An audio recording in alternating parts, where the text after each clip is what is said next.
السلام علیکم ناظرین، آپ دیکھ رہے ہیں پروگرام سوال اور میں ہوں مصباح سعید۔ ناظرین، ملک بھر کی طرح پنجاب میں بھی جو سیلاب کی تباہ کاریاں ہیں وہ جاری ہیں۔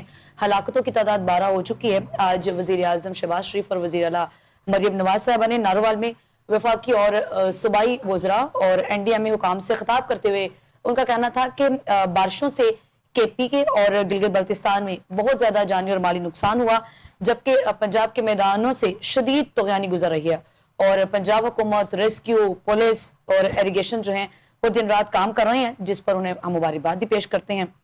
اور انہوں نے کہا کہ پانی کے نئے ذخائر کی تعمیر وقت کی ضرورت ہے، ہمارے پاس کئی چھوٹے ڈیمز تعمیر کرنے کی صلاحیت بھی موجود ہے۔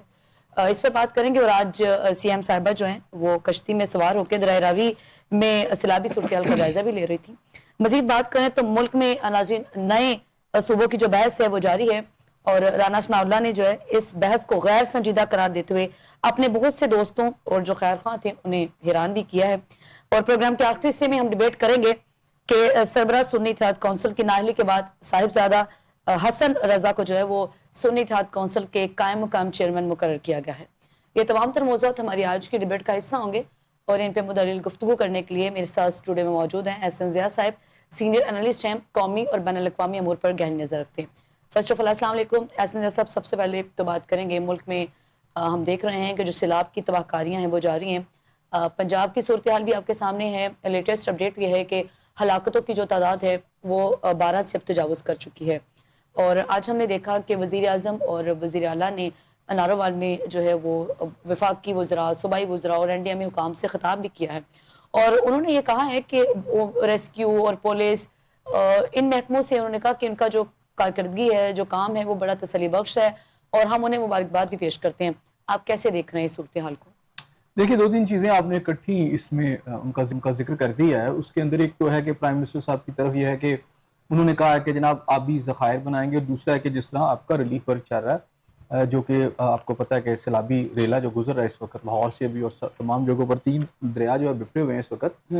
اچھا، اس میں سب سے پہلے تو میں آ جاتا ہوں کہ یہ جو انڈیا والی بات ہے اور پھر پاکستان کا رول، میں نے اسی پروگرام میں بات کی تھی مصباح کہ یہ یہاں پر 2 طرح کی دہشت گردی ہوئی، آبی دہشت گردی۔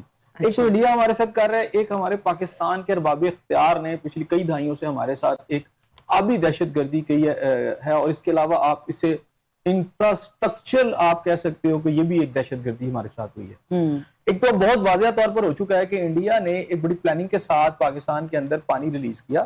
اچھا، پانی ریلیز کرنا یہ جو ایک روٹین کی بات ہے، ظاہری بات ہے، وہاں پانی سٹور ہوگا تو ان دریاؤں میں انہوں نے پانی چھوڑنا ہے، اگر وہاں پانی زیادہ ہو جائے گا ٹھیک ہے، اور اس نے اپنے راستوں سے گزرنا ہے۔ لیکن ہوا یہاں پر یہ ہے کہ انڈیا کے اندر انہوں نے اپنے ڈیموں میں پانی کو پہلے سٹور کیا ہے، ان کا جو لیول ہے اس کو رائز کیا، اتنا رائز کر دیا ہے تو اس کے بعد جب انہوں نے تمام گیٹس کھولے ہیں تو پھر وہ تباہی مچاتا ہوا جو سیلاب ہے وہ پاکستان تک آیا اور اس وقت اس کا سفر جاری ہے۔ اب بڑی آسانی سے اس سچویشن کو جو تھا اوائڈ کیا جا سکتا تھا۔ اس کا طریقہ کار یہ تھا کہ اگر بھارت جو تھا گریجولی پانی چھوڑتا چلا جاتا اور پاکستان کو اس کی اطلاع ہوتی اور پاکستان اس کے مطابق مینج کرتا جاتا تو پھر اتنی تباہی نہیں ہونی تھی جو ہمیں اس وقت ہمیں پورے پاکستان میں نظر آ رہی ہے، خاص طور پر پنجاب کے میدانی علاقوں میں۔ اچھا، اس میں خود جو بھارت نے ابھی دہشت گردی کی ہے اس نے پاکستان میں تو کی ہے، اس نے سکھوں کے خاص علاقے جو پنجاب ہے، جس میں فیروز پور ہے، جس کے اندر پٹھان کوٹ ہے، جس میں امرتسر ہے، اس کے اندر بھی وسیع پیمانے پر تباہی کی ہے۔ یعنی پانی ان جگہ پر چھوڑا گیا جو کہ یا تو پاکستان کو تباہ کریں یا سکھوں کے علاقے جو ہیں جہاں سکھوں کی آبادی ہے، جو سکھوں کی جو آبادی جو کنسنٹریشن ہے انہوں نے اس کو ٹارگٹ کیا۔ اسی طرح یہاں پر جو آپ کو پتا ہے کہ ایک بہت بڑا جو لیٹسٹ ہمارا جو پروجیکٹ بنا انڈیا اور پاکستان کے درمیان میں کرتارپور، اس تک کو ڈبونے سے اس نے کوئی میرا خیال ہے اعتراض نہیں کیا، بلکہ یہ کام انہوں نے بڑی دھیان سے کیا ہے، بڑے طریقے سے کیا اور اطمینان سے کیا۔ تو نہ مسلمانوں کی مذہبی عبادت گاہیں اور نہ ہی سکھوں کی عبادت گاہیں جو ہیں وہ اس سے محفوظ رہی ہیں۔ تو یہ پلاننگ کے ساتھ کیا گیا۔ بہانہ یہ بنایا گیا کہ چونکہ ان کے اپر کیچمنٹ کے جو ایریاز ہے دریاؤں کے، وہاں پر بارشیں بہت ہوئی ہیں، پانی بہت ہو گیا تھا تو ہم نے اس کو ریلیز کرنا تھا۔ لیکن پھر میں آپ سے کہہ رہا ہوں کہ اگر یہی پانی جو ہے وقفے سے کیا جاتا، جیسے وہ لیول بڑھ رہا تھا بتا دیا جاتا، اس میں سے کچھ پانی ریلیز کر دیا جاتا تو پاکستان والے یہاں سے آگے سے اس کو نکال دیتے پانی کو، تو یہ لیول نہیں بننا تھا. ایسا صاحب آپ نے بھی کہا نا کہ جو سکھوں کا گردوارہ ہے اسے ٹارگٹ کیا گیا ہے مودی کی جانب سے, بڑی پری پلاننگ کے تحت یہ کیا گیا. ایک طبقہ ہے ایسا جو سرگرم ہے مودی کے خلاف سکھوں کا. آپ سمجھتے ہیں کہ اس میں مزید اب جو ہے وہ حالات؟ دیکھیں آپ نقشہ اگر دیکھیں نا, میں اس کی جو بات کر رہا ہوں اس کی تصدیق اس بات سے بھی ہو جاتی ہے کہ آپ کا جو اس وقت کو ہمالیہ جس کو آپ کہتے ہیں, جو ہمالیہ سلسلہ ہے جو سارا کا سارا پاکستان سے شروع ہوتا ہے اور انڈیا کا پورا کور یعنی اس کو گزرتے ہوئے اینڈ تک جاتا ہے, تو اس کے جتنے بھی کیچمنٹ ایریاز ہیں نیچے دریا زیادہ تر ادھر سے نکلتے ہیں, اور اس میں سے کچھ دریا جو ہیں وہ تو پاکستان اور جو پاکستان کا جو کشمیر کا علاقہ ہے وہاں سے گزر کے آتے ہیں, ان کے بھی جموں کشمیر سے اور پھر ادھر سے آزاد کشمیر سے ہو کے آتے ہیں. اچھا دوسری طرف جو ہے آپ اگر آپ دیکھ لیں یعنی ادھر ہیلڈ کشمیر کے اندر سے جو کچھ ہو رہا ہے جو انڈین آکوپائڈ ہے وہاں سے دریا گزر کے آ رہے ہیں, دوسرے انڈیا کے اندر بھی جا رہے ہیں. اچھا وہاں پر بھی انڈیا کے ڈیم موجود ہے, لیکن انڈیا نے وہ پانی وہاں نہیں چھوڑا, یعنی بارشیں ہر جگہ پہ ہو رہی ہیں اور وہاں پہ بھی یہ صورتحال ہے, لیکن وہاں پانی انہوں نے سٹور کر کے اس طرح نہیں چھوڑا, وہاں انہوں نے مینج کیا, یہاں انہوں نے ایک دم چھوڑ دیا. اب یہ ہوئی ہے بڑی انٹینشنل ٹیررزم, اور یہ بڑی خوفناک ٹیررزم ہے, اس لیے کہ جتنے بھی ایکسپرٹ ہیں اس وقت وہ بتا رہے ہیں کہ آنے والے جو دن ہیں, اور خاص طور پر ہماری اپنی گورنمنٹ کے لوگوں نے, یہاں کے ایکسپرٹ نے بتایا, اور اس دفعہ بھی گورنمنٹ کے اگر آپ سٹیٹمنٹس پڑھ لیں, ایون پرائم منسٹر صاحب نے بھی اس کی نشاندہی کی ہے کہ آنے والے دنوں کے اندر جو ہے یعنی اگلے سالوں کے اندر جو اس وقت ویدر چینج آ رہی ہے, کلائمیٹ چینج جو ہے اس کی وجہ سے آپ کے جو گلیشیئر ہیں وہ پگھل رہے ہیں, اور اگلی دفعہ جب پانی آئے گا تو اس سے بھی زیادہ آ سکتا ہے, یعنی تباہی اس سے بھی زیادہ ہوگی, پہلے سے زیادہ ہو سکتا ہے, زیادہ ہوگی. ایسا صاحب جو بھارت کی جانب سے جو پیشگی اطلاع دی گئی تھی سیلاب کی, اس کو آپ کیسے سمجھتے ہیں کہ چونکہ وہ اس کی اخلاقی سمجھتے ہیں آپ ذمہ داری تھی تو اس نے وہ دی, یا اس کو پاکستان نے حال ہی میں جس طرح انڈیا کے ساتھ ایک ہمارا مقابلہ ہوا ہے, اس کے بعد انڈیا کو ایک بات کا اس بات کا اندیشہ تو ہے کہ اگر پاکستان کے اوپر ہم بغیر بتائے یہ سب کچھ کر دیں گے تو پھر تو جو بھارت کی جو دہشت گردی, آبی دہشت گردی ہے, وہ تو بڑی کھل کے سامنے آ جائے گی. اب انہوں نے دہشت گردی بھی کیا لیکن آپ کو بتا دیا ہے, اور ساتھ انہیں ایک جواز مل گیا کہ دیکھیں جی ہم نے تو آپ کو بتا دیا تھا, پانی آ گیا آپ سنبھالتے, ہم کیا کرتے ہیں, ہمارے تو اپنے علاقے ڈوب گئے ہیں. کیونکہ اگر ان کے علاقے انہوں نے جو ڈبوئے ہیں, میں پھر آپ سے کہہ رہا ہوں, انہوں نے سکھ کانسنٹریٹڈ جو ایریاز ہیں ان کو تباہ کیا. سکھوں کی فصلیں جو ہیں یہاں مشرقی پنجاب جو ہے وہاں پر جتنی بھی فصلیں کھڑی ہیں وہاں سب سے بڑی آبادی سکھوں کی ہے, وہاں کے جو رقبے ہیں زرعی رقبے ان کے پاس ہیں. سب سے بڑی جو ایگریکلچر کی بات کی جاتی ہے کہ جناب وہاں پر پنجاب نے بڑی ترقی کی ایگریکلچر کے اندر, تو ایک انٹینشنلی پورے پنجاب کی ایگریکلچر کو انہوں نے خود ہندوستان میں بھی تباہ کیا, ٹھیک ہے, اور اسی دہشت گردی کے ساتھ انہوں نے پھر پاکستان کے اندر بھی انٹری ڈالی ہے. بتانے کا مقصد صرف یہ تھا کہ جناب ہم دہشت گردی, تاکہ ان پر الزام اس طرح نہ لگ سکے. لیکن اب آنے والے وقتوں کے اندر اب آپ کو پتا ہے کہ پانی اور زیادہ آئے گا, اور ہمارے جہاں پہ جو دہشت گردی کی گئی ہے, آج پرائم منسٹر صاحب کہہ رہے ہیں آبی یہاں پر بننے چاہیے, ریزروائرز بننے چاہیے, لیکن مجھے یہ بتائیں نا یہ پہلی دفعہ تو نہیں آیا, 2010 کے اندر بہت بڑا سیلاب آیا تھا آپ کے یہاں پر, ٹھیک ہے, اور اگر بات کروں تو 2020 کے بعد بھی اس طرح کے واقعات ہوتے رہے جب پانی آتا رہا. تو یہ اچانک ہمیں جب پانی آ جاتا ہے, جب تباہی شروع ہو جائے, تب ہمیں کیوں یاد آتا ہے کہ ہم نے جو ہے آپ نے یہاں پر ریزروائرز بنانے ہیں, یہاں پر آپ کو ڈیم بنانے کی ضرورت ہے. سب کو پتا ہے کہ یہاں ضرورت ہے, اور یہ سب کو پتا تھا, ایکسپیکٹ کیا جا رہا تھا. اور انڈیا کی تو یہ پلاننگ, اور میرا یہ پلاننگ کے بارے میں سب کو پتا ہے کہ جب سردیاں آئیں گی تو انڈیا پانی روک دے گا, جب پاکستان کو پانی کی ضرورت ہوگی وہ پانی روک دے گا تاکہ بنجر بن جائے, اور جب اس کے پاس پانی آ جائے گا زیادہ تو وہ چھوڑ دے گا گرمیوں کے اندر, یعنی موسم خاص طور پر برسات کے اندر, تو وہ پانی چھوڑ کے تباہ کر دے گا. یعنی ہر یہ اس کی مرضی پہ ڈیپینڈ کرتا ہے حسن صاحب کہ وہ جب چاہے پانی روک سکتا ہے اور جب چاہے وہ آپ کو ابھی دیکھیں وہاں انہوں نے میجر ڈیمز بنا لی, ہم نے اس ایشو کو بھی نہ اٹھایا. جو آپ کی کنزیکٹو گورنمنٹس یہاں سے گزری ہیں, جب وہ بناتے رہے ہم خاموش رہے.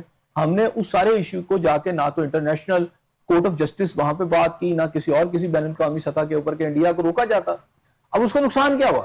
اس کا نقصان ہوا ایک تو انہوں نے بنا لیا ہے, اور بنانے کے بعد آپ جب اپنے سپل ویز کھولتے ہیں تو تباہی اور بربادی پاکستان میں شروع ہو جاتی ہے. اب ان کے پاس اس تباہی اور بربادی کی چابی آ گئی ہے. اب ہماری بدقسمتی دیکھیں کہ راوی جو ہے آپ کا یہ شکرگڑھ کے پاس سے انٹر ہوتا ہے, اور ابھی میں لاہور تک بات کروں تو درمیان میں کیا ہے ایسی جگہ جہاں ہم سمجھیں کہ پانی اگر آ جاتا ہے تو سٹور کرنے کی ہمارے, ابھی یہ میں لاہور تک کی بات کروں, اچھا خاصا ڈسٹنس ہے, درمیان میں کوئی ریزروائر نہیں ہے, درمیان میں کوئی آپ کے پاس ڈیم نہیں ہے. یہاں پر ڈیمز بن سکتے تھے, یہاں ریزروائر بن سکتے تھے, یہاں پانی سٹوریج کے لیے آپ بڑے بڑے گڑھے بنا سکتے تھے, یعنی ان کو 1-2 کلومیٹر کے بڑے ڈیپ گڑھے جو ہیں جو بارڈر کے ساتھ ساتھ بھی بن سکتے ہیں, جہاں سے ستلج کا راستہ آپ کو آ رہا ہے, کیونکہ وہ ایریا جو ہے وہاں پر آبادی تو ہے نہیں ہے. تو اگر آپ اگر ڈیفنس پوائنٹ آف ویو سے بھی دیکھیں تو ان ایریاز کے اندر اگر وہ بنا دیے جائیں تو پھر انڈیا کی طرف سے اگر کبھی کسی دور میں اٹیک بھی ہوتا ہے تو وہ ان گڑھوں کی وجہ سے جو پانی سے بھرے ہوں گے ڈیفینیٹلی پاکستان کا اس کے اندر ڈیفنس ہو جائے گا بڑا اچھا. ایک اس پوائنٹ آف سے میں بات کروں, اور یہ آپ بالکل اینڈ تک یعنی آپ سندھ تک کراس کرتے چلے جائیں اس بارڈر کے ساتھ, راجستھان کے ساتھ ساتھ آپ کو اتنا بڑا ایریا ہے کہ آپ چلے کوئی تعمیر نہ کریں, صرف گڑھے کھود دینا تو سارا پانی آ جاتا ہے. وہ ظاہری بات ہے اسپیسیفک سپاٹس ہوں گے, پتہ چل جائے گا یہاں پانی سٹور ہوا ہوا ہے, یعنی وہ ڈیپ ہوں گے, بڑے گڑھے ہوں گے, وہاں آپ پانی کو سٹور کریں گے. اس سے ایک تو زیر زمین پانی کا لیول ٹھیک ہو جائے گا, پھر ان کو آپ جو آپ واٹر سٹور کریں گے سارا سال یا سیلاب کا پانی, وہ فصلوں کی کاشت کے لیے آپ استعمال کر سکتے ہیں. آپ کے پاس تو بہت بڑی سٹوریج, آپ کو اس کے لیے بہت اونچی دیواریں یا بہت اونچی عمارت بنانے کی تو ضرورت ہی نہیں ہے. میں نے کہا زمین کے لیول کے مطابق آپ گڑھے بنا لیں. گاؤں کے اندر آپ نے ماضی میں دیکھا ہوگا تالاب ہوا کرتے تھے, جس کو سیم بھی کہا جاتا تھا کہ وہ ایک اس طرح کے علاقے ہوتے ہیں جہاں پر وہ پانی شانی تالاب شلاب ہوا کرتا تھا. تو اس طرح کے تالاب آپ بنا سکتے ہیں کہ پانی آ کے ان کے اندر آ جائے. پھر آپ واٹر ہارویسٹنگ کی بات ہے کہ آپ کی جتنی بھی عمارتیں بنے ان کے زیر زمین جو ہیں وہاں پہ پانی ہارویسٹ کرنے کی آپ کے پاس اگر آپ کی ٹاؤن پلاننگ ہے اور لاہور کی ہر عمارت کے اندر ہے تو پانی جتنا بھی آ جائے وہ سارا تو میرا خیال ہے پورا شہر خود ہی ابزارب کر لے گا سارا, جو اوپر سے بہ کے تباہی کرتا ہے. ایسا سب جو ٹاؤن پلاننگ ہے وہ تو آپ دیکھ ہی رہے ہیں, روڈا کا منصوبے کے اوپر آپ کیا کہیں گے آج, جس کے اوپر علیم خان صاحب سے بھی کوشچن کیا گیا لیکن وہ صحافی کے سوال انہیں کچھ پسند نہیں آئے. مطلب جب آپ سے بات کی جائے تو پھر آپ اس کا جواب دیکھیں. اس میں ہوا یہ ہے کہ اگر علیم خان صاحب کی بات کریں تو آپ کو یاد ہوگا کہ عمران خان صاحب بھی یہ بربلا کہتے رہے کہ جناب انہوں نے اپنی ایک ہاؤسنگ سوسائٹی ہے اس کے لیے مجھ سے این او سی چاہا, میں نے نہیں دیا, اور وہ سارا سلسلہ آگے ان کا جو چلا. رائٹ, اب ایک تو یہ پوائنٹ ہے. دوسری بات ہے عمران خان صاحب نے خود جو ایک منصوبہ شروع کیا, میرا خیال ہے وہ نہ تو فعال تھا بلکہ وہ خطرناک تھا, جس کا نام روڈا ہے. آج پانی جب آیا ہے تو روڈا کا آپ نے اندازہ لگا لیا کہ اس نے وعدے کیے تھے ریزروائر بنائیں گے, کوئی جی ہم بند بنائیں گے, اچھا نہ کوئی بند بنا نہ کوئی ریزروائر بنے. پانی اتنا زیادہ ہے کہ اگر پانی آئے گا, اور چونکہ روڈا کا سارا منصوبہ یا تو دریا کا جو کیچمنٹ ایریا وہ ہے یا پھر اس کا بیڈ ہے. اب راوی میں 2 لاکھ کیوسک پانی آ جائے گا فیوچر میں, اور یہاں روڈا کا منصوبہ کا آپ نے جتنی مرضی اونچی عمارت بنائی ہوگی جتنی سب کی سب بہ جائیں گی. یہ پریکٹیکیبل ہی نہیں ہے. اتنا بڑا منصوبہ آپ یہاں پہ بنا رہے ہیں, آپ لوگوں کو بیوقوف بنا رہے ہیں کہ یہ انٹرنیشنل انویسٹمنٹ آئے گی, خوبصورت سے آپ تصویریں دکھاتے ہیں, نقشے دکھاتے ہیں, میپس دکھاتے ہیں. اچھا اس کی بنیاد پر آپ نے کیا کیا؟ روڈا نے بھی یہ کیا کہ جو سرکاری زمین تھی دریا کے کنارے وہاں پر سوسائٹیاں بنانی شروع کر دی. اور علیم خان صاحب کی بھی وہ سوسائٹی جو ہے وہاں پر سب سے زیادہ پانی آیا اس دفعہ, اس کے بالکل بارڈر کے ساتھ تھا. آپ کو وہاں پر پھر انہوں نے فوری طور پر اس کے اوپر بند لگایا ہے اور اس کو روکا ہے. لیکن اب یہاں پر بہت سارے سوالات اٹھائے جا رہے ہیں کہ علیم خان صاحب فیڈرل منسٹر ہیں, خود انہوں نے دریا کے بیڈ میں اپنی بنائی ہوئی ہے یا کیچمنٹ ایریا میں بنائی ہوئی ہے اپنی انہوں نے ہاؤسنگ سوسائٹی. اس طرح کی بے شمار ہاؤسنگ سوسائٹی ہیں. آج اگر پانی راوی کا لاہور کے اندر گھسا ہے تو وہ تمام کی تمام سوسائٹیاں, جیسے چون کے علاقے میں وہاں پانی گھسا ہے وہاں پہ, اسی طرح یہاں پر جو پانی لاہور کے اندر باقی جگہوں پر آیا ہے وہ زیادہ تر دریا کے کیچمنٹ ایریاز ہیں یا اس کے بیڈ کے قریب جو ہے یا بالکل کناروں پہ جو ہے وہاں یہ ہاؤسنگ سوسائٹی ہیں. اس کی کس نے اجازت دی تھی؟ ٹاؤن پلاننگ میں ایسے لوگوں کو پکڑ کے ہینگ کر دینا چاہیے جنہوں نے لوگوں کی جانوں کے ساتھ آپ کھیل رہے ہیں. اور اس میں علیم خان صاحب نے آج یہ سوال اٹھایا جا رہا ہے کہ جناب علیم خان صاحب نے اپنی سوسائٹی بچا لی ہے, آگے بند توڑ دی ہے. بالکل وہ پانی جو ہے اور جگہوں پر ہو گیا ہے, دوسروں کی املاک کا نقصان ہو گیا, ان کو انہوں نے اپنی ہاؤسنگ سوسائٹی بچا لی ہے کیونکہ وہ فیڈرل منسٹر ہے. تو یہ ایک سوال ہے. ابھی کل بھی اس کے اوپر ایک تجویز دی گئی تھی نا کہ جو اس کے ذمہ دار ہیں انہیں پھانسی تک کی تجویز دی گئی تھی. لیکن میں کہتا ہوں پھانسی نہ دیں آپ, اگر آپ انہیں گرفتار کر لیں 50% کو بھی تو پھر ہے آپ کی آدھی سے زیادہ پارلیمنٹ, ہو سکتا ہے کیبنٹ کے بہت سارے لوگ چلے جائیں, بہت سارے پولیس افسران اس میں قید ہو جائیں, اس میں بہت سارے بیوروکریٹ چلے جائیں, کیونکہ ہاؤسنگ سوسائٹیوں کا کام یہ اتنی بڑی مافیا ہے پاکستان میں, یا ٹمبر مافیا ہے یا یہ والی مافیا ہے. تو یہ مافیاز ہیں نا, کارٹلز ہیں. تو یہ ہاؤسنگ سوسائٹی کی جو ایک مشروم گروتھ آپ نے کی ہے لاہور کے ارد گرد اور پھر باقی شہروں کے اندر بھی, صرف لاہور کے اندر بات نہیں کر رہا, سیالکوٹ کے اندر جو ہے, اب تو سیالکوٹ تو سارا ہی ڈوب گیا ہے. اب اس کا ہوا کیا کہ جو آبی سیلابی رستے تھے ان کو بلاک کر دیا گیا, وہاں ہاؤسنگ سوسائٹیاں بن گئی ہیں. پانی کی نکاسی کا جو ہونا چاہیے تھا نیچرل وے, اس کو روک دیا آپ نے. تو ظاہری بات ہے فلڈنگ آئے گی, اس میں تباہی آئے گی, اس میں جانیں بھی جائیں گی, اس میں مویشی بھی جائیں گے, اس میں مال بھی جائے گا, اس میں اور بھی جو ایسٹس ہیں لوگوں کے برباد ہوں گے. اب آ جاتے ہیں تھوڑا سا کہ یعنی یہ جو آبی دہشت گردی کی ہے, ہم نے یہ ڈیم کیوں نہیں بنائے. اب اس کے اندر آپ کو کرپشن ہی کرپشن نظر آئے گی. آپ کے جو فنڈز ہیں جس طرح یوٹیلائز کیے گئے ہیں، یعنی آپ یہ دیکھیں کہ ماضی کے اندر کوئی اس حوالے سے جو فنڈز بھی آئے تھے وہ بے نظیر، اس کے بارے میں بتایا جاتا ہے کہ جی وہ بے نظیر پروگرام کو ٹرانسفر کر دیے گئے، جو آپ کو اس کے لیے ریسٹوریشن کے لیے یا ریہیبلیٹیشن کے لیے دنیا بھر سے فنڈز آئے تو اس کو کہیں اور کر دیا گیا، ان کا بھی کوئی حساب تو لینے والا ہی نہیں ہے، کیونکہ سب سے آسانی سے جو پیسہ کھایا جاتا ہے وہ یہ والا جو فنڈ آتے ہیں، اس کے تو اتنی کرپشن سرکاری سطح پر ہے کہ ہم نے یہاں بہت سٹوری سنی ہے کہ جب وہ باہر ریہیبلیٹیشن کا سامان آتا، خیمے اور کمبل اور اس طرح کی چیزیں، تو وہ مارکیٹ میں بکتی رہی ہیں۔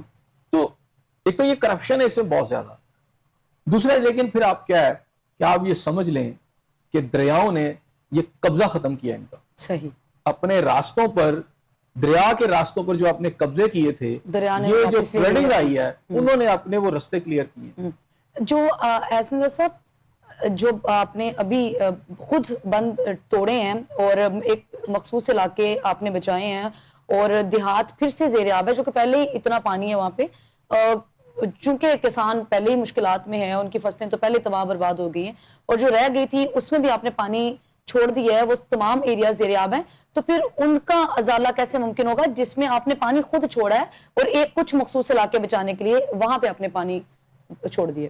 دیکھیں جہاں ڈیم وغیرہ بنتے ہیں نا، جہاں اس طرح کے سچویشنز ہوتی ہیں، تو وہاں یہ آج کے دور سے نہیں، انگریز دور سے اندر یہی یہ بنا دیے گئے تھے کہ سائیڈز کے پر ایسے راستے موجود ہوتے ہیں کہ ان کو پتا ہوتا ہے کہ اگر اس کیپیسٹی سے زیادہ پانی آ جائے گا تو ہم یہاں سے بند توڑ دیں گے، اور وہ آلریڈی پہلے سے موجود ہیں، پچھلے 100 سال سے اس طرح کے ہیں، وہ توڑے بھی جاتے ہیں۔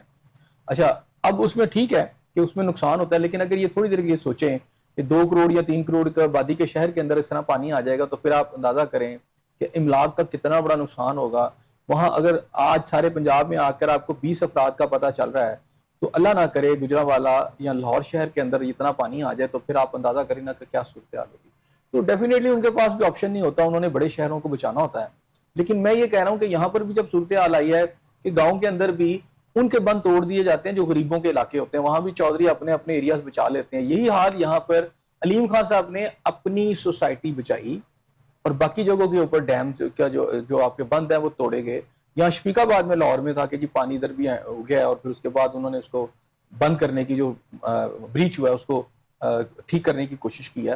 ٹھیک ہے، ایک بات میں اپریشیٹ کروں گا، قابل ستائش ہے کہ وزیر اعلیٰ پنجاب محترمہ مریم نواز نے جس طرح بہادری کے ساتھ صحیح آج وہ اونچے درجے کا سیلاب تھا رابی کے اندر، صحیح، اور ہر بندہ جان بچاتا ہے اور اپنے آپ کو دریا سے پیچھے کرنے کی بات کی جا رہی تھی کہ دور ہو جائیں، وہاں قریب نہ رہیں، اس حالت میں بھی انہوں نے بڑی دریلانہ طور پر وہ کشتی میں بیٹھی اور انہوں نے ریلیف اور ریسکیو آپریشن کو مانیٹر کیا۔ صحیح، یہ ایک جذبہ ہے، جو بندہ اچھا کرے وہ ٹھیک ہے، لیکن اب وہاں پر ہم نے بہت سارے وزیروں کو بھی دیکھا کہ وہ صرف فوٹو سیشن کروانے آ رہے تھے اور پورے ساتھ ان کے بندے تھے جو ان کو کیمرے میں ریکارڈ کر رہے تھے اور سارا کچھ کر رہے تھے۔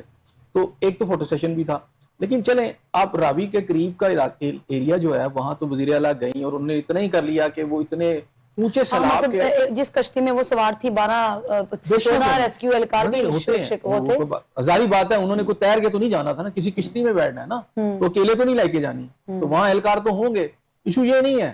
میں آپ سے کہتا ہوں، بہادری پوچھ رہی ہوں، بہادری یہ ہے کہ میں آپ کو کہتا ہوں ذرا ابھی راوی ہے تو ذرا چلیں کشتی میں، آپ کو میں 12 اہلکار ساتھ موجود ہیں، تو میں آپ کو سے بٹھاتا ہوں نا، پھر آپ کو مجھ سے میں پوچھتا ہوں، یہ آپ کو لگ رہا ہے نا اس لیے کہ آپ کو پسند نہیں ہے۔ بہت سارے لوگوں کو اس کے اوپر نیچے، بہت سارے لوگ اس کے نیچے جب یہ سوشل میڈیا پہ ڈالا جا رہا تھا تو وہ کہہ رہے تھے یہ ڈوب جائے۔ بس خدا کا خوف کریں کہ اگر ایک وزیر اعلیٰ پوری ٹیم کو لے کے کھڑی ہیں اور وہ ریسکیو آپریشن کروا رہی ہیں، ڈیفینیٹلی ریسکیو آپریشن ہوا ہے، ہم نے لاہور کے اندر دیکھا ہے کہ ایکٹیویٹی ہوئی ہے، آپ اس کو مان لیں یار، کیا اس میں اب اس میں کیڑے نکالنے کی کیا ضرورت ہے؟ ہاں، جہاں مسئلہ ہے وہ کیا ہوا ہے، مسئلہ یہ ہوا ہے کہ ہم نے جو چیز دیکھی ہے اس کو پن پوائنٹ کرنا چاہیے۔ پن پوائنٹ یہ ہے کہ زیادہ تر نقصان اس کے اندر ہوا ہے مویشیوں کا۔ اب مویشیوں کو لانے کے لیے دنیا بھر کے اندر ہمیں یہاں پر ریسکیو کا جو مسئلہ نظر آیا کہ ان کے پاس چھوٹی کشتیاں تھیں، ان کے پاس وہ بڑے ٹرالرز ٹائپ کی جو ہوتی ہیں کشتیاں ہوتی ہیں وہ نہیں تھیں۔ وہ کیوں نہیں تھیں؟ جس کے اندر مویشیوں کو ریسکیو کیا جاتا ہے۔ اب یہ کر رہے تھے 2 کشتیاں جوڑ کے اوپر پھٹے وغیرہ لگا کر اور اس میں لا رہے تھے مویشیوں کو۔ ہمارے یہاں پر ریسکیو آپریشن کرنے کے لیے کیونکہ مویشیوں کا بہت بڑا نقصان ہوا ہے، ان کو بچانے کے لیے آپ کی خصوصی طور پر آپ کی بڑی کشتیاں ہونی چاہیے تھی جس میں آپ لوگوں کو بھی بٹھا سکتے، ان کو بھی بٹھا سکتے، وہ ہمیں نظر نہیں آئی۔ وہ کیوں نہیں تھی؟ ایک سوال اٹھایا جا سکتا ہے۔ پھر دوسری بات یہ ہے کہ جو پانی آیا ہے, جو بربادی ہوئی ہے لوگوں کی املاک کی, گھر ہے پورا کا گھر چلا گیا ہے, تو جس کا گھر ہی چلا گیا ہے, اب ظاہری بات ہے کہ جس کا ایک گھر ہے وہ کروڑوں میں اس کی قیمت ہے, یا چلیں لاکھوں میں بھی ہوگی, کیا اس کو وہ پیسے ملیں گے؟ نہیں ملیں گے. تھوڑی بہت امداد گورنمنٹ کی مل جائے گی. اس وقت میدان میں ہے سیلاب زدگان کو بچانے کے لیے. دیکھیں اس کے لیے تو اب انہوں نے کہا نا اسٹیمیشن لگائیں گے. جیسے خیبر پختونخوا کے اندر وزیر اعلیٰ نے کہا جی ابھی ہم پہلے اسٹیمیشن لگوائیں گے, ان کے وزیر نے بھی یہ بیان دیا تھا. اچھا, اب سیلاب آ گیا, بربادی ہوگی, انہوں نے کہا جی ہم اسٹیمیشن لگائیں گے, اس میں ظاہری بات ہے 2 ماہ 3 ماہ کا عرصہ لگ جائے گا, اس کے بعد ہم فیصلہ کریں گے ہم نے کتنے پیسے دینے. یہ تو ہے آپ کا سرکاری کام. یہ خیبر پختونخوا میں بھی اسی طرح, ادھر بھی اسی طرح ہی ہے. میں یہ کہہ رہا ہوں کہ جس کا گھر ہی چلا گیا, جس کے مال مویشی چلے گئے, اس کا کروڑوں کا نقصان ہو گیا, اور اس کو آپ چند لاکھ روپیہ دیتے ہیں, اس سے نقصان تو نہیں اس کا پورا ہونا. سو جو کلیمٹی ہے, جو نیچرل ڈیزاسٹر ہوا ہے, جو لوگوں کی املاک کا نقصان ہوا ہے اور اس میں جانیں بھی گئی ہیں, وہ بہت زیادہ ہے. وہ اس کو ریپیئر نہیں کیا جا سکے گا, اسے ریکور نہیں ہو سکیں گے اس سے, کیونکہ یہ ایک بہت بڑا نقصان ہے. اب آپ کے اقوام متحدہ نے تھوڑے سے پیسے دے دیے, آپ اور بھی تھوڑے لے لیں گے, لیکن کیا یہ پیسے جائیں گے عام آدمی تک؟ ٹھیک ہے, جو وکٹم ہے, یہ باتیں سوچنے والی ہے. اچھا, وسائل آپ کے پاس ہے نہیں ہے, جو ہیں وہ آپ بروئے کار نہیں لاتے. ابھی آپ نے بھی کہا کہ ریسکیو اس طرح مویشیوں کو تو ریسکیو کرنے کے لیے آپ کے پاس وسائل تھے ہی نہیں نا, اس لیے مویشیوں کی ایک بڑی تعداد میں جو ہے وہ لوگوں کا نقصان ہوا ہے. تو پھر ہم یہ بھی دیکھتے ہیں کہ گورنمنٹ تو بڑی اچھی رپورٹ کر رہی ہے. وہ کہتے ہیں کہ پولیس کا کردار بھی بہت اچھا تھا, NDMA نے بھی بڑا اچھا کردار ادا کیا, وہ کہتے ہیں ریسکیو کا کردار بھی بہت اچھا تھا. جب آپ کے پاس وسائل ہی نہیں ہے تو پھر آپ کیسے کہہ سکتے ہیں کہ کردار بہت اچھا تھا؟ گورنمنٹ نے تو اپنی تعریف بھی کرنی ہے اور انہیں بتانا سب ٹھیک ہے. صحیح. اس سے ہٹ کے کچھ کام گورنمنٹ کے اچھے ہیں. اچھا, اگر میں پنجاب گورنمنٹ کی بات کروں تو وہ کہیں زیادہ ایکٹیو نظر آئی ہے یہاں کا ریسکیو آپریشن, جتنا کہ ہمیں خیبر پختونخوا میں نظر آیا. خیبر پختونخوا میں جتنی بربادی ہوئی, یا کراچی میں جو کچھ ہوا, ہمیں وہاں پہ ریسکیو اینڈ ریلیف آپریشن نظر نہیں آ رہا تھا. یہاں پر CM جو ہے آپ کی کشتی میں بیٹھ کر اونچے درجے کے سیلاب میں موو کر رہی تھی, ٹھیک ہے, اور پھر پوری انتظامیہ کو ساتھ الرٹ کیا ہوا تھا. ہاں میں یہ کہہ سکتا ہوں کہ ابھی اللہ تعالیٰ نے بچا لیا, وہ اس طرح کا ڈیمیج لاہور کو, ایون ایک بہت بڑا شہر ہے اور بہت سارے اور شہر بچ گئے ہیں, اگرچہ کہ آپ کے جو دیہی علاقے ہیں بہت زیادہ علاقے پانی میں ڈوبے بھی ہیں, اس کا بھی نقصان ہوا ہے. میں یہ نہیں کہہ رہا کہ ان لوگوں کا نقصان جو ہے وہ کم ہوا ہے. اب وہاں پر بھی بہت زیادہ مسائل ہیں کہ 15 دن سے وہاں لائٹ نہیں ہے. اچھا, پھر اس کے علاوہ پینے کا صاف پانی نہیں ہے. خوراک تو چلو کسی نہ کسی طریقے انہیں مل جائے گی, بہت ساری اور چیزیں ہیں. اور اس میں سب سے بڑھ کر جو میں بات اس وقت کروں گا, نہ یہ وہاں پر ہوا خیبر پختونخوا میں, نہ مجھے پنجاب میں نظر آ رہا ہے کہ لوگ جو ہیں 15 دن سے ان کے گھر برباد ہو گئے ہیں, ان کے مویشی چلے گئے ہیں, تو آپ کے بجلی کے بل ان کو پہنچ رہے ہیں, گیس کے بل ان کو پہنچ رہے ہیں. بالکل آپ نے جب دیکھا نیچرل کلیمٹی ہو گئی ہے تو آپ پوری دنیا سے پیسے مانگ رہے ہیں, تو ان کو کم از کم اتنا ریلیف تو دے دیں, جو دو تباہ حال ہوئے ہیں جو ایریاز, کہ وہاں بجلی کا بل جو ہے 1 ماہ کے لیے موقوف کر دیں, آپ گیس کا بل موقوف کر دیں, آپ پانی کا بل جہاں پر ہے وہاں نہ لیں, یا اور جو چیزیں ہیں. تو آپ تو ٹکا کے وہ بل بھی لے رہے ہیں. ایک یعنی ایسے لوگ جن کے گھر برباد ہو گئے, جن کے مویشی چلے گئے, جن کا اتنا نقصان ہو گیا, آپ ان سے کہتے ہیں نہیں بل آپ نے دینا ہے, گھر ہے نہیں ہے, ان گھروں پہ بل آپ نے معاف نہیں کیے. کل کو وہ جب ریہیبلیٹیشن واپس بھی اپنے گھروں میں آ جائیں گے تو بل ان کے پاس آگے پڑے ہوں گے. میں سمجھتا ہوں کہ گورنمنٹ کو, ایون پنجاب گورنمنٹ کو بھی چاہیے اور خیبر پختونخوا کو گورنمنٹ کو بھی چاہیے کہ ان جگہوں پر جو بہت زیادہ اس کو ٹارگٹ ہوئی ہیں سیلاب کی وجہ سے, ان کے کم از کم آپ کوئی ریلیف دینا چاہتے ہیں, امداد تو چھوڑے نا, پہلے ان کے بل تو معاف کریں. یہ کیا جا سکتا ہے؟ ایسے صاحب, آج وزیر اعظم نے یہ کہا کہ چھوٹے ڈیمز تعمیر کرنے کی صلاحیت موجود ہے. صلاحیت تو آپ کے اندر ڈیمز تعمیر کرنے کی موجود ہے, لیکن دہائیاں گزر گئی, ہم سنتے ہیں کہ ڈیمز کی تعمیرات نہیں ہو سکی, اور وقت کی آپ خود اس چیز کو تسلیم بھی کرتے ہیں کہ ڈیمز کی تعمیر جو ہے وقت کی ضرورت ہے. یہ آپ کی بڑی اہم بات ہے. تو ایسے میں سب اس کے اوپر کب عمل درآمد ہوگا؟ اور یہ ناکانی آفات ہیں جس کو ہر سال آپ کو خود بھی کہہ رہے ہیں کہ پہلے سے زیادہ فیس کرنا پڑ سکتا ہے. اب اس کی ذمہ دار اکیلی, دیکھیں پہلی بات ہے, پہلی اس کی ذمہ دار خالی یہ گورنمنٹ تو نہیں ہے نا. میں اب 4-4.5 سال جو عمران خان صاحب کی گورنمنٹ تھی اس دور میں بن جاتے ہیں ڈیم.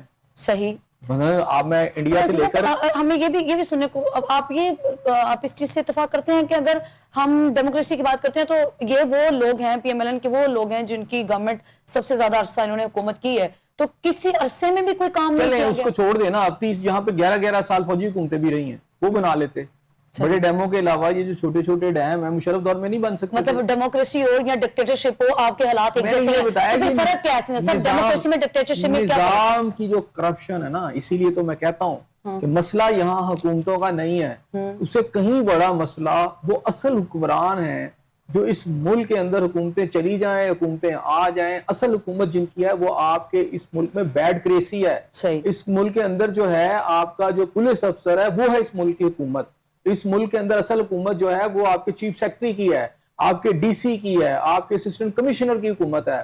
یہ جو سرکاری افسران ہیں یہ اصل ان کی حکومت ہے, اور یہ کرپشن کرتے ہیں اور دبا کے کرتے ہیں, اور پھر جو پولیٹیکل لوگ ہوتے ہیں ان کو بھی کرواتے ہیں, اور خود بھی پھر اس وجہ سے وہ ان کے اوپر وہ چشم پوشی کرتے ہیں. تو یہ جو بھانت بھانت کی بولیاں بولی جاتی ہیں اور مل کے یہ سارا کچھ کھایا پیا جاتا ہے, ایسے تو نہیں ہے نا کہ آپ مجھے بتائیں کہ جی دبئی میں آپ کی بلینز آف روپیز کی جو ہے آپ یہاں سے منی لانڈرنگ ہو گئی. آج پتہ چلتا ہے کہ جی وہ پرتگال میں یہ سب کچھ ہو گیا, اسی طرح پتہ چلتا ہے آسٹریلیا میں جزیرے بن گئے ہیں, اور اسی طرح پتہ چلتا ہے نیوزی لینڈ میں پاکستان کا پیسہ ٹرانسفر ہو گیا ہے, تو پتہ چلتا ہے کہ آپ کا بنگلہ دیش میں بھی پہنچا ہوا ہے. یعنی سوئٹزرلینڈ سے لے کر برٹن سے لے کر جہاں جہاں آپ چلے جائیں تو یہ پیسہ جو باہر گیا یہ کون سا ہے؟ وہ جو پاکستانی قوم کے نام کے اوپر جو آپ نے کنزیکٹو دور کے اندر اور مختلف ادوار کے اندر آپ نے قرضے لیے, آپ نے ملکی خزانے کو لوٹا, وہ ان کی جیبوں میں چلا گیا کمیشنوں کی شکل میں اور خردبو اپروپریشن آف فنڈز کی شکل میں, اور یہ اس وجہ سے ڈیم کیسے بنے گا مجھے یہ بتائیں. ایسے ہی ہوگا, یہ اس کی وجہ ہے. اب اگر آپ سنجیدہ ہیں, مثلا مجھے شہباز شریف صاحب سے اب اگلے سال آپ دیکھ لیجئے گا یہ اوور ہوگا نا, اگلے سال اگر اس طرح کے حالات بنے اور اس طرح کا اللہ نہ کرے دوبارہ ہوا تو پرائم منسٹر صاحب یہی سپیچ دوبارہ ریپیٹ کرتے آپ کو نظر آئیں گے کہ اگر ڈیم بن جاتے. ہاں تو پھر حالات یہ والے نہ ہوتے, کیونکہ میں نے ان کو دیکھا ہے کہ یہ لاہور کے اندر ایک لکشمی چوک ہے, لکشمی چوک میں ہوتا ہے کہ جب بارش ہوتی ہے تو وہاں تھوڑی سی بارش سے بھی پانی اکٹھا ہو جاتا ہے. تو اگر آپ 30 سال پہلے کی موویز دیکھ لیں, 30 سال پہلے کی آپ دیکھ لیں, کیا کہتے ہیں نیوز کوریج دیکھ لیں, تو آپ کو شہباز شریف صاحب جو ہے لانگ شوز پہن کے آپ کو یہ جو ہے لکشمی چوک سے پانی نکالتے نظر آئیں گے. اور وہ آج تک سلسلہ ویسے ہی ہے کہ لکشمی چوک میں پانی ہو جاتا ہے تو ہر سال فوٹویں بنتی ہیں, تو وہاں پہ آ کے آپ کا سروے ہوتا ہے. میں سمجھتا ہوں کہ بات شہباز شریف صاحب کی بھی نہیں ہے, چلے وہ تو پھر پانی میں چلے جائے تو باقی تو جاتے بھی نہیں ہیں. سوال اس میں یہ ہے کہ کیا آپ کوئی ایسا سسٹم نہیں بناتے کہ جس کی وجہ سے ان مسائل کو ارلی سٹیج پر آپ حل کر لیں. آپ مسائل کو بڑھا کر, یہ ایسے ہی جیسے پاکستانی جو ہے نا ان کی میجورٹی یہ وجود پہ بیماریاں پھیلاتا ہے یعنی پالتے ہیں. کیوں کہ علاج معالجے کی صورتیں موجود نہیں ہیں, علاج معالجہ اتنا مہنگا ہے, ٹیسٹ اتنے مہنگے ہیں, وہ ہزاروں لاکھوں میں ہے کہ انسان وہ کہتا ہے کہ جی میں اس بیماری کو, جو عام آدمی کہتا ہے بیماری لے کے چلتا ہوں, تو ان پاکستانیوں کی میجورٹی کے وجود کے اندر بیماریاں ہیں. اسی طرح یہ جو آپ کے حکمران طبقہ ہے, یہ جو آپ کی بیوروکریسی ہے, ان کے دامن میں یا ان کے وجود کے اندر کرپشن ہے. جو صحیح طریقے سے قوم کی خدمت کی جانی چاہیے تھی وہ نہیں ہے, لوٹ مار کیا. انہیں پتہ یہ سب کچھ ہوگا لیکن نہیں کرتے. آج بھی پتہ ہے یہ اوور ہوگا, یہ بھی نارمل ہو جائیں گے. کیوں؟ اگلا دور کون سا ہوگا؟ اگلا دور میں آپ کو بتاتا ہوں کہ یہ خوشیوں سے بھنگڑے ڈال رہے ہوں گے, کیونکہ اگلا دور ٹھیکوں کا دور ہے, ریکنسٹرکشن کا دور ہے, سڑکیں بننی ہیں, ڈیمز بننے کی باتیں کی جا رہی ہیں, پھر آپ نے وہاں پر اور بہت کچھ کرنا ہے, ٹھیک ہے نا. ہیلتھ کے پروجیکٹس ہیں, وہاں پر بہت زیادہ آپ کی وہاں ادویات کے ٹھیکے ملیں گے, وہاں آپ کو کمبلوں کے ٹھیکے ملیں گے, وہاں کیمپوں کے ٹھیکے ملیں گے. تو یہ جو حکمران ہے یا ارباب اختیار ہے ان کے خواہش و کارب کی پانچوں گھی میں, کیونکہ یہ جتنی بربادی ہوئی ہے اس کے بعد کنسٹرکشن اور وہ ٹھیکوں کی شکل میں نکلے گی. بات یہ ہے کہ یہ ہمارے یہاں تو بھائی سڑک نہیں صحیح بنائی جاتی. سڑک جو ہے سال میں 6 دفعہ خود ٹھیکیدار چاہتا ہے کہ ٹوٹ جائے تاکہ اس کو دوبارہ سے ٹھیکہ ملے, تو وہ بنائی اس طرح کی جاتی ہے کہ وہ بار بار ٹوٹتی ہے. تو یہ جو کنسٹرکشن کے کام ہے یہ کرپشن کا بھی ایک بہت بڑا ذریعہ ہے. صحیح. ایسے جیسے آپ آگے بڑھیں گے, ملک میں چونکہ نئے صوبوں کی ایک بحث جاری ہے, لیکن رانا ثناءاللہ نے اس بحث کو غیر سنجیدہ بھی قرار دے دی ہے. کیسے دیکھ رہے ہیں آپ یہ جو اس سے 2 روز قبل ہم نے دیکھا کہ انہوں نے یہ بھی کہا کہ میڈیا کے پاس جب کوئی خبر نہیں ہوتی تو وہ نئے صوبوں کا شوشہ چھوڑ دیا جاتا ہے. کیسے دیکھیں یہ بڑے جگادر قسم کے ہمارے جہاں لوگ ہیں نا, یہ پتہ نہیں کہاں سے اس طرح کی پرپوزل لے کے آ جاتے ہیں. اچھا, پہلی بات یہ ہے کہ آج میں ایک بڑے میڈیا مالک کی ایک کسی میٹنگ کے اوپر ان کی سپیچ سن رہا تھا. اچھا, اور وہ بتا رہے تھے کہ پاکستان کے اندر اصل مسئلہ جو ہے وہ صوبوں کی تعداد زیادہ نہ ہونے پر. اچھا, اور وہ بہت ساری مثالیں دے رہے تھے, ٹھیک ہے, اور یہ بتا رہے تھے کہ چونکہ کمپٹیشن نہیں ہوتا, چھوٹے صوبے ہوں گے تو کمپٹیشن ہوگا, اور اس کے اندر نیچرل طور کے اوپر جو نیشنل لیول ہے اس کے اوپر اچھے لیڈر ابھر کر آئیں. اچھا اب انہوں نے ایک نئی کہانی سنا دی آپ کو, ایک ٹرک کی نئی بتی کے پیچھے لگا. اچھا جی. اب مجھے یہ بتائیں کہ اگر آپ انگلینڈ میں چلے جائیں تو کتنے صوبے ہیں ترقی کر رہے ہیں, جاپان میں چلے جائیں تو کتنے صوبے ہیں ترقی کر رہے ہیں, جرمنی چلے جائیں تو کتنے صوبے ہیں, کیا اتنے چھوٹے چھوٹے صوبے ہیں کہ ترقی کر رہا ہے. دنیا کے جتنے بھی ممالک ہیں اگر ان کا بہت بڑا رقبہ ہے تو وہاں 40-50 قسم کی ریاستیں آ جاتی ہیں. امریکہ کی اگر میں بات کر لوں تو چونکہ رقبہ بھی بہت بڑا ہے تو اس لیے اتنی ریاستیں بن گئی ہیں. تو اب یہ تو نہیں ہے کہ وہ چھوٹے چھوٹے صوبے انہوں نے بنائے, اگر وہاں پہ امریکہ کے اندر چھوٹے چھوٹے صوبے بنائے تو وہ 1000-1500 سے زیادہ بن جائیں گے. تو امریکہ ترقی کر رہا ہے. تو یہ کہنا کہ جناب اب چائنا کے اندر آپ دیکھ لیں, چائنا ایک بڑا ملک ہے, اچھا ان کے جو مخصوص ایریاز ہیں آج بھی وہی ہیں. اصل میں چھوٹے صوبے کرنے سے بڑے صوبے کرنے سے یہ کوئی معیار نہیں ہے ترقی کا. اچھا ٹھیک ہے نا, ترقی کا معیار ہے نیت کے ساتھ, ترقی کا معیار ہے قوم کو علم کے زیور سے آراستہ کریں, ترقی کا معیار ہے کہ آپ ٹیکنیکل ہنر اپنی قوم کو دیں, ترقی کا معیار یہ ہے کہ آپ کا جو 2% طبقہ ہے کسی ملک کا وہ کرپشن نہ کرے, وہ وسائل کے جو سوتے ہیں وہ عام پبلک کی طرف کرے. جن ملکوں نے ترقی کی ہے, ابھی ہمارے جاپان کے اندر وزیر اعلیٰ پنجاب گئیں تو آپ نے وہاں دیکھا کہ ان کے ساتھ تو 17-18 لوگ ہمیں نظر آتے تھے اور ادھر سے ایک بندہ بیٹھا اور ایک چائے کی پیالی پڑی ہوئی ہے. جن ملکوں نے ترقی کی ہے انہوں نے اپنا سارا پولیٹیکل کلچر بھی بدل دیا. ساتھ آپ آسٹیرٹی کے ساتھ چلتے ہیں, آپ ایک ایک پیسے کا حساب دیتے ہیں. یہاں آپ کے جو ماضی میں اگر آپ چلے جائیں, ہسٹری میں کہیں پیچھے چلے جائیں, تو ایسے ایسے حکمران ہیں کہ جب وہ قوم کے خادم تھے نا تو وہ کیا کرتے تھے کہ دیا بھی بجھا دیتے تھے کہ یہ دیا جو بیت المال سے آیا ہے تو ہم چونکہ پرائیویٹ میٹنگ کر رہے ہیں تو یہ کیوں ضائع ہو. یہاں سرکاری جو مال ہے, جو قوم کا پیسہ ہے, وہ تو ذاتی ملکیت سمجھتے ہیں اور جس طرح اس کی لوٹ مار کرتے ہیں. تو اب چھوٹے صوبے جو ہیں, چھوٹے صوبوں کی جو ہیں, پہلی تو آپ کو پتہ چلنا چاہیے کہ ایک آئینی طور پر کیا ہے. غالباً 239 ہے سیکشن کانسٹیٹیوشن کی, ٹھیک ہے. اس کے تحت سب سے پہلے چھوٹے صوبے بنانے کے لیے آپ کو کیا کیا ریکوائرمنٹ ہے. ایک تو یہ ہے کہ 2/3 سے زیادہ اکثریت سے بل پاس ہو, نیشنل اسمبلی پاس کرے, اور پھر اس کے بعد یہ ہے کہ آپ کا سینٹ پاس کرے. اس کے بعد صوبوں کی اسمبلیاں جو ہیں, مثلا ایک صوبے میں آپ نے چھوٹے چھوٹے صوبے بنانے ہیں تو اس صوبے کی اسمبلی بھی 2/3 سے پاس کرے. یہ پاکستان میں ہوا ہے جب آپ نے یہ جو فاٹا کے ایریاز ہیں ان کو ضم کیا ہے تو اس دوران جو ہوا ہے, یہ غالباً میرا خیال ہے 2018 میں کے قریب کسی سال میں, اگر میں بھول نہیں رہا, تو ہوا ہے مشرف صاحب کے دور کے اندر کہ جب یہ کیا گیا تھا تو اس وقت اس طرح کی آپ سمجھیں کہ قانون سازی ہوئی تھی. اچھا اب یہ تو ایک تو بات یہ ہے کہ یہ بہت مشکل پروسیس ہے, ٹھیک ہے. ایسا صاحب ہم دیکھ رہے ہیں چونکہ رانا ثناءاللہ صاحب کی طرف سے اس کے اوپر جو ہے وہ تنقید سامنے آئی ہے. اب جس کابینہ میں رانا ثناءاللہ صاحب جو ہیں وہ وزیر اعظم کے مشیر ہیں, اسی کابینہ میں عبدالعلیم خان صاحب بھی اسی کابینہ کا حصہ ہیں, اور وہ انہوں نے علی اعلان یہ بات کہی ہے کہ جو نئے صوبے ہیں وہ وقت کی فوری ضرورت ہیں. یہ دیکھیں یہ اس طرح کی سٹوریاں میں نے آپ نے یہ وہی علیم خان صاحب ہے جنہوں نے آج اپنی ہاؤسنگ سوسائٹی بچا دی ہے, اچھا, اور باقی جگہوں سے بند توڑوا دی ہے. اچھا, تو یہ جو اس طرح کے جو منسٹرز ہیں, یہ جو آپ کو ایک علیحدہ سے ایک آپ کو سلوشن لا کے دکھاتے ہیں, ہر کوئی 5-10 سال کے بعد ایک نئی سٹوری سناتے ہیں. اس کی وجہ یہ ہے کہ ملک میں یہ سارے کے سارے لوگ جو آپ کی پارلیمنٹ میں بیٹھے ہوئے ہیں, سارے نہیں میں کہتا, لیکن ان کا جو طرز عمل ہے اور جو آپ کو اسمبلیوں میں کرپشن نظر آتی ہے, جو آپ کو سسٹم میں کرپشن نظر آتی ہے, اچھا وہی پھر آپ کو ماہر بن کے یہ بتاتے ہیں. اس کے پیچھے بھی بڑی سازشیں اور بڑی کہانیاں ہوتی ہیں اور باقاعدہ طور پر اس طرح کی چیزیں لانچ کی جاتی ہیں. اب چھوٹے صوبوں کا مطلب یہ ہے کہ آپ کا پورا پارلیمانی نظام ایک طرح کا چینج ہو جائے گا.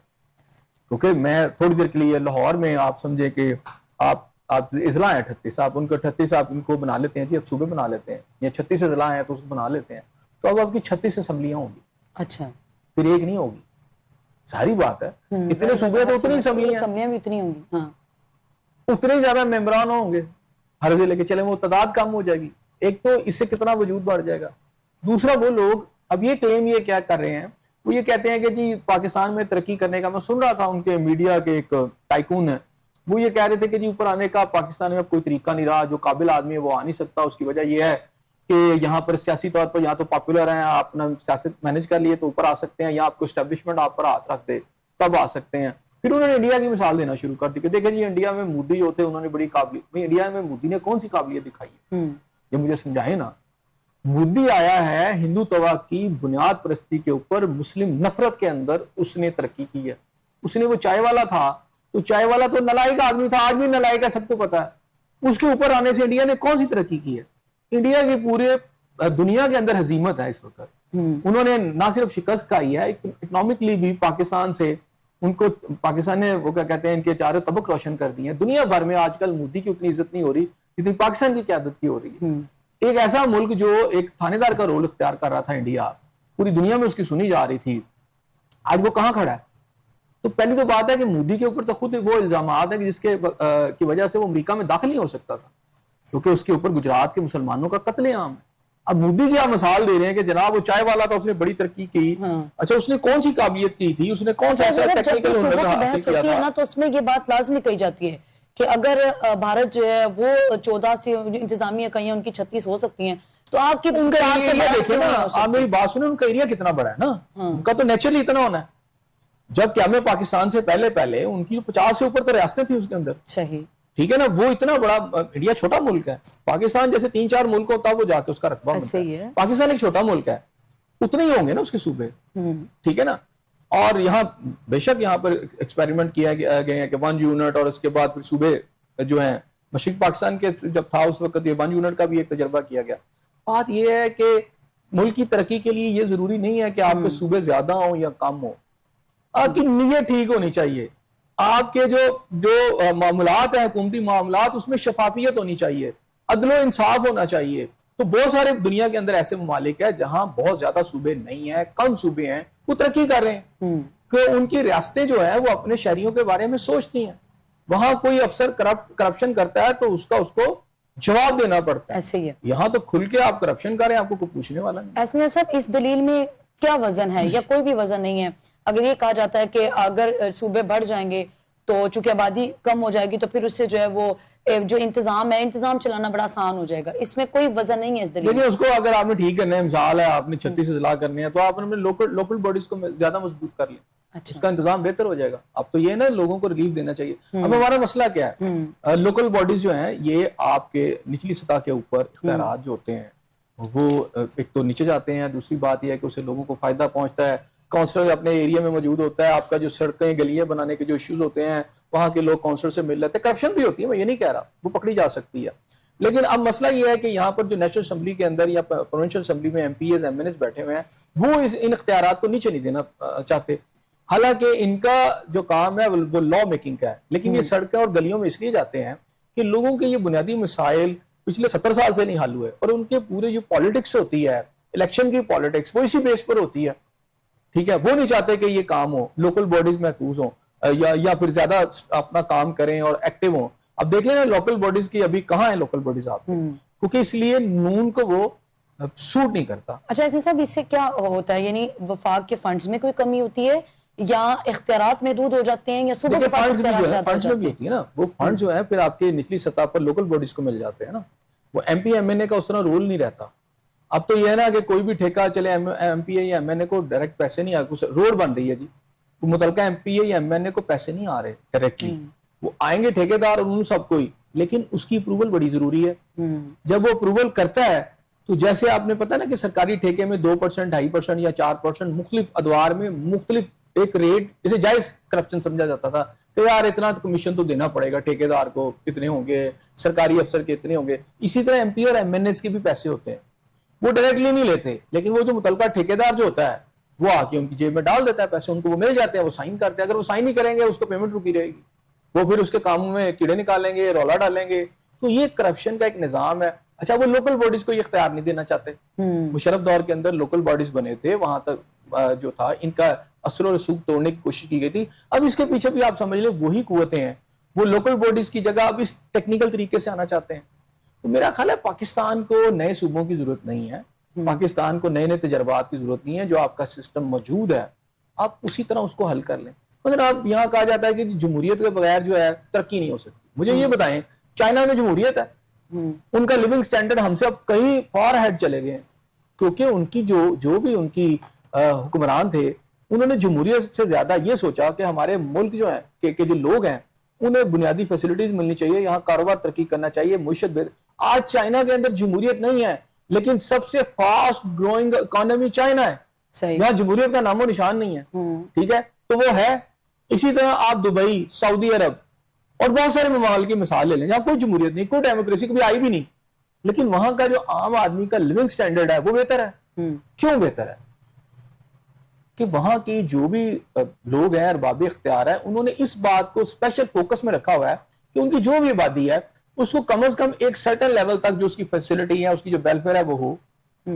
مثلا وہ بھوکا نہ مرے، اس کو ایجوکیشن اس کے پاس ہونی چاہیے، اس کے پاس ہیلتھ ہونی چاہیے. وہ اپنے لوگوں کے لیے کرتے ہیں. صحیح. اور اپنے لوگوں کو محفوظ کرنے کے لیے اگر میں اربوں کی بات کروں تو وہ جو دیگر نیشنلٹی سے لوگ وہاں پہ جاتے ہیں، نیشنلٹی لیتے ہیں، ان کو نہیں دیتے وہ نیشنلٹی. تو وہ کہتے ہیں کہ جی ہمارا جو علاقہ ہے اور اس کے جو لوگ ہیں ان کو فائدہ پہنچنا چاہیے. خیر ان کی ایک اپنی تھیوری ہے. صحیح. تو بہرحال میں یہ کہہ رہا ہوں کہ ترقی اگر آپ نے کرنی ہے تو اسی طرح جمہوریت کے اندر بھی ترقی ہو سکتی ہے. احسن صاحب، سابق آرمی چیف نے جو 18ویں ترمیم ہے اس سے انہوں نے شیخ مجیب الرحمان کے جو 6 نکات ہیں ان سے زیادہ خطرناک قرار دیا تھا، چونکہ اس میں صوبوں کے اختیارات میں اضافہ کیا گیا تھا. دیکھیں اس کی وجہ یہ ہے کہ اوپر جو فنڈ اگر سینٹر میں مرکوز رہے تو سینٹر کی جتنی بھی قوتیں ہوتی ہیں وہ پیسہ ان کو ملتا ہے ڈائریکٹلی، اس پول میں سے لے لیتے ہیں. اچھا. یہ جو 18ویں ترمیم ہے یہ بالکل حق میں بہتر ہے، کیونکہ جب وہ صوبوں کو پیسے چلے جاتے ہیں تو صوبے خود سے اس کو ہینڈل کرتے ہیں. اچھا. اب ان میں سے جو آپ کا نیشنل بجٹ ہے، مثلا ایجوکیشن کی آپ بات کریں تو ایجوکیشن کے اندر ایک تو آپ کی ہائر ایجوکیشن آ جاتی ہے. ہائر ایجوکیشن جو ہے اس کے پیسے ٹھیک ہے وہ نیشنل لیول پر ہوتی ہے کہ نیشنل لیول کے اوپر آپ کا مین پول سے وہ جا رہے ہوتے ہیں، لیکن آپ کی صوبوں کے اندر سکول ہیں، کالجز ہیں، اس کو چلانے کے لیے صوبے کی گورنمنٹ خود فیصلہ کرتی ہے، تو ان کو فنڈ چاہیے.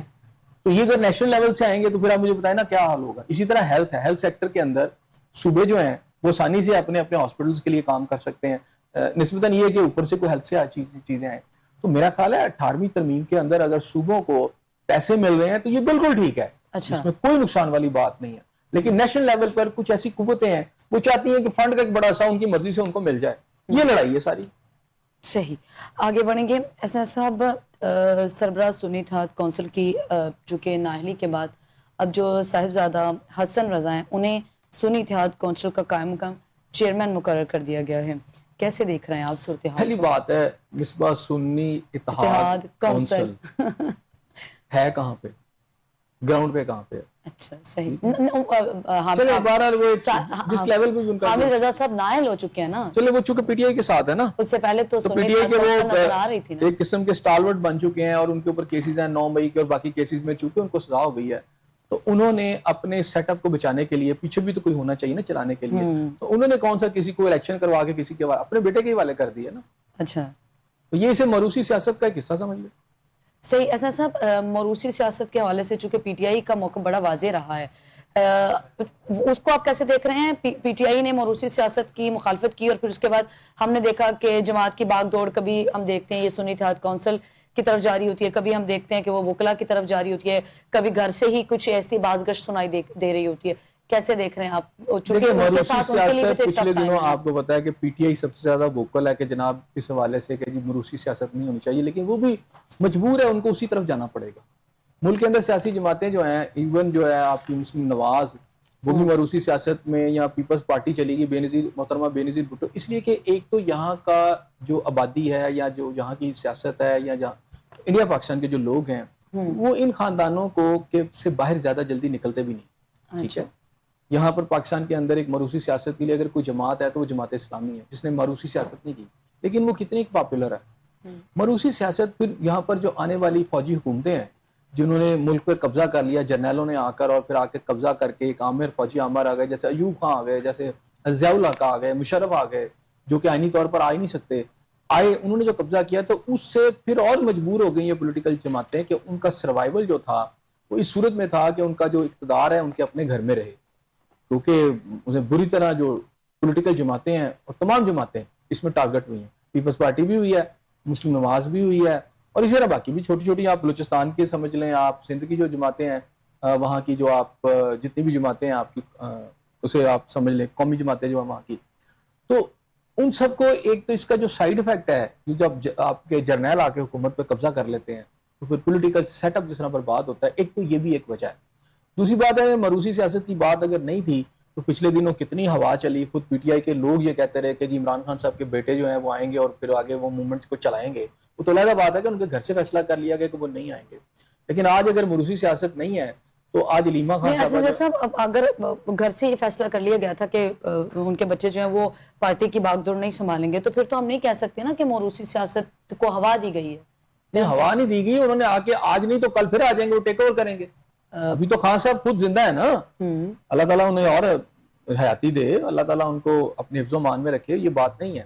لیکن آج وہ زندہ ہے تو اس لیے موروثی سیاست جو ہے زیادہ تر وہ زور پکڑتی ہے کہ جب انسان دنیا میں نہیں رہتا پھر آگے اسے بچوں میں ٹرانسفر ہوتی ہے اور پھر تیزی سے ہوتی ہے. تو اس وقت تو ان کے بچے جو ہیں آج نہیں آئے, رک گئے ہیں, کچھ عرصے کے بعد پھر کہیں ضرورت پڑے گی وہ آ جائیں گے. آج ان کی بہن جو ہے ساتھ علیمہ خان صاحبہ نہیں کر رہی سارا کچھ. مین اگر آپ دیکھ لیں تو ابھی جو الیکشن میں حصہ نہ لینے کا فیصلہ ہے اور جو ہے اس کے علاوہ جو کیا کہتے ہیں قائمہ کمیٹیوں اور دیگر کمیٹیوں سے جو ریزائن ہوئے ہیں اس کی جو اناؤنسمنٹ ہے کس نے آگے کیا, عمران, وہ انہوں نے کیا نا. اچھا سر, سوری ٹو انٹرپٹ, یہ بھی ایک پی ٹی آئی کی جانب سے یہ بات بھی کہی جاتی ہے, آپ یہی کہہ لیں کہ ان کی طرف سے ایک منطق بھی پیش کی جاتی ہے کہ چونکہ علیمہ خان صاحبہ وہ موروثی سیاست کے خود بھی وہ کہتے ہیں کہ بانی پی ٹی آئی خلاف ہیں, اور چونکہ علیمہ خان صاحبہ کے پاس کوئی کسی قسم کا عہدہ نہیں ہے تو پھر وہ کیسی موروثی سیاست ہوئی. یہ منطق ٹھیک ہے اگر آپ یہ کہہ رہے ہیں کہ سارے فیصلے جو ہیں وہ علیمہ خان صاحبہ کے ہی اختیارات میں ہوتے ہیں اور وہی باہر آ کے ساری چیزیں جو ہے ابھی تو یہ ثابت ہوا ہے نا کہ ان کی جو کمیٹی تھی بیرسٹر گوہر صاحب جو ہیں, ٹھیک ہے, اور اس کے بعد ان کے وہ کیا کہتے ہیں جنرل سیکرٹری جو ہیں, انہوں نے جو ریزائن دیا ہے, سلمان اکرم راجہ صاحب نے جو ریزائن دیا ہے اس میں کیا تھا, ان کا جو اگر آپ پہلے دن کی سٹیٹمنٹ سن لیں, انہوں نے یہ کہا تھا کہ پارٹی کی جو کمیٹی ہے ساری ہائی لیول کمیٹی جو ان کی قیادت ہے پارٹی کی, اس نے یہ فیصلہ کیا کہ ہم نے الیکشن میں جانا ہے. علیمہ صاحب نے کہا نہیں جانا. فیصلہ کس کا ہوا؟ علیمہ خان صاحبہ کی بات کر رہے ہیں. اب صرف ایک لاہور کا انہوں نے ایک فیصلہ کیا ہے کہ جناب اس والے کے اندر ہم الیکشن لڑیں گے, باقی سارا انہوں نے کر نہیں لڑنا. قائمہ کمیٹیوں سے ریزائن کرنے کے فیصلے کس نے سنا ہے باہر؟ عمران خان صاحب تو کسی نے نہیں سنا. علیمہ خان صاحب نے یہ بات کی تھی کہ نہیں ہونا, اب اس کے بعد ریزائن کے فیصلے بھی آ گئے, ان کا پلڑا بھاری ہو گیا. اس سے پہلے وہ جو آپ کو پتا ہے کہ سمپلی ان کی بہن کا مسئلہ نہیں ہے یا ان کی شیرہ کا مسئلہ نہیں ہے, جب اسلام آباد کے اندر وہ جو پورا ایک موومنٹ آئی تھی پشاور سے, تو اس کو کون لیڈ کر رہا تھا؟ بشرا بی بی. پھر میں نے اس وقت بھی آپ کو بتایا تھا کہ بشرا بی بی اور علیمہ خان صاحبہ کے اندر بھی ایک ٹسل چل رہی ہے, وہ بھی اس کو چاہتی ہیں کہ میں ٹیک اوور کروں پارٹی کو. یہ دیکھیں ان کے انٹرنل بھی ٹسل چل رہی ہے, ان کے باہر بھی چیزیں کی ٹسل چل رہی ہے. ایسے میں ان کے بیٹے آ جائیں, ان کی بہن آ جائے, ان کے بھانجے آ جائیں یا ان کی اہلیہ آ جائیں عمران خان صاحب کی پارٹی امور کو, اور یہی کر رہے ہیں اس وقت سارے, اور اگر یہ پارٹی امور کو چلائیں گے تو پھر یہ موروثی سیاست ہے نا. اور ایسے صاحب واٹ اباؤٹ وہ لوگ جنہیں جو ہے وہ رہا کیا گیا ہے, جو شامود قریشی جیسے لوگ ہیں, اب ان کی رہائی کے بعد آپ سمجھتے ہیں کہ کچھ ریوائول دوبارہ سے ہو سکتا ہے, پی ٹی آئی کا کوئی دوبارہ ایک جان آ سکتی ہے پارٹی؟ دیکھیں جب تک عمران خان صاحب موجود ہے نا تو کسی اور بندے کی دال نہیں گلنی, کیونکہ جتنی ان کی فالوئنگ ہے, جتنے ان کے فالوورز ہیں, وہ عمران خان صاحب کے علاوہ کسی بندے کو ایکسیپٹ نہیں کریں گے. یہ بہت واضح بات. اچھا ٹھیک ہے نا. ہاں اب چونکہ ان پہ مقدمات ہیں, ان کے ساتھ بہت سارے مسائل چل رہے ہیں, اگر وہ باہر نہیں آتے تو پارٹی تو چلنی ہے نا. تو پارٹی اگر وہ اندر رہتے ہیں, ہاں اگر وہ باہر آ جاتے ہیں آزادانہ پالیٹکس کرتے ہیں پھر تو کسی کا کوئی چانس نہیں. ہاں وہ اندر رہتے ہیں, پارٹی کو باہر ضرورت ہے. جیسے ابھی آپ نے دیکھا کہ وہ پوری ان کی جو پولیٹیکل کمیٹی ہے وہ بالکل ناکام ہو گئی ہے فیصلے کروانے میں. ادھر علیمہ خان صاحب ہے. اچھا ایسے میں شاہ محمود قریشی صاحب آ جاتے ہیں, اور ایک بات یہ بھی کی جا رہی ہے کہ اسٹیبلشمنٹ بھی یہ چاہتی ہے کہ پی ٹی آئی میں ان کو ذرا اندر رکھا جائے اور ان سے پارٹی چلوا لی جائے. تو اس صورت میں شاہ محمود قریشی صاحب کو بھی اپنا کچھ نہ کچھ رول پلے کرنے کا موقع مل جائے گا. اچھا پھر وہ طریقہ سیاست کیا دیکھ رہے ہیں آپ؟